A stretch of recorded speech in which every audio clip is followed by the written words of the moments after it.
So আশা করি তোমরা join করতেছো। 5 জন পার্টিসিপেন্ট দেখতে পাচ্ছি। তো ঠিক আছে, নো প্রবলেম। সো এর মধ্যে বাকিদেরকে একটু জয়েন করতে বলো।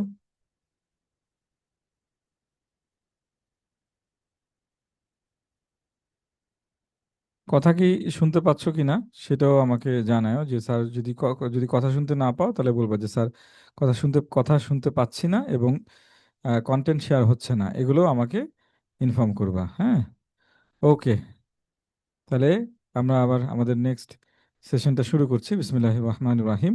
তো যেটা বলছিলাম, তাহলে তুমি যদি এইভাবে এই প্যাটার্নে যদি ফাইন্ড আউট করো, তাহলে দেখবা লিটারেচার গ্যাপটা বের করা তোমার জন্য খুবই সহজ হয়ে যাচ্ছে, এবং লিটারেচার গ্যাপ তোমাকে হেল্প করতেছে to select finest topics for your research. ঠিক আছে? অর্থাৎ এর আগে আমরা যে রিসার্চ টপিক সিলেকশনে যে রিসার্চটা করেছি দেখেছিলাম, ওখানে আমরা দেখেছিলাম যে কিভাবে আমরা রিসার্চ টপিক সিলেক্ট করব। ঠিক আছে? তো এটা কিন্তু তোমার ভাইস ভার্সা, ইদার ওয়ে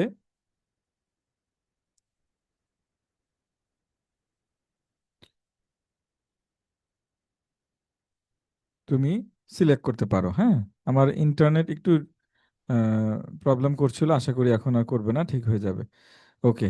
তাহলে এইভাবে তুমি কিন্তু পেপারগুলো রিভিউ করে, দেন পেপার রিভিউ করা খুবই প্রয়োজন। পেপার রিভিউ করতে হয় কিভাবে সেটাও আমি মনে হয় আলোচনা করেছিলাম, তারপরে সংক্ষেপে একটু বলে দিই।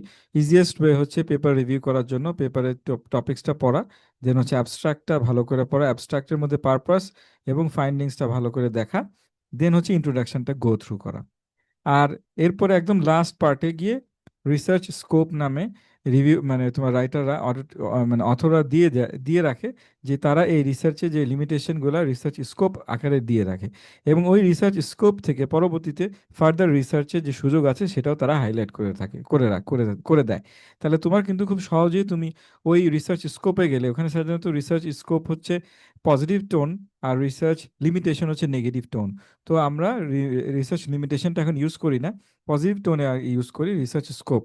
বলে দেই যে এখানে আমরা এই স্যাম্পল সাইজ নিয়ে করেছি, ফিউচার রিসার্চ কিন্তু অমুক স্যাম্পল সাইজ নিয়ে হতে পারে। আমরা এই রিসার্চটা এই কান্ট্রি কনটেক্সটে করেছি, ফিউচার রিসার্চটা ওই কান্ট্রি কনটেক্সটে হতে পারে। হ্যাঁ, আমরা এই রিসার্চটা এই ফ্যাক্টর নিয়ে আলোচনা করেছি, ফিউচার রিসার্চে অন্যান্য আদার ফ্যাক্টরসগুলো আনা যেতে পারে। তাহলে এটা হচ্ছে তোমার পেপার পেপার রিভিউ করা সবচেয়ে সহজ উপায়। আসসালামু আলাইকুম রহমতুল্লাহ। আমার নেটে প্রবলেম করছিল। ওকে, আমরা যেখানে শুরু করেছিলাম ওখান থেকেই আবার ডিসকাশন পার্টটা শুরু করি।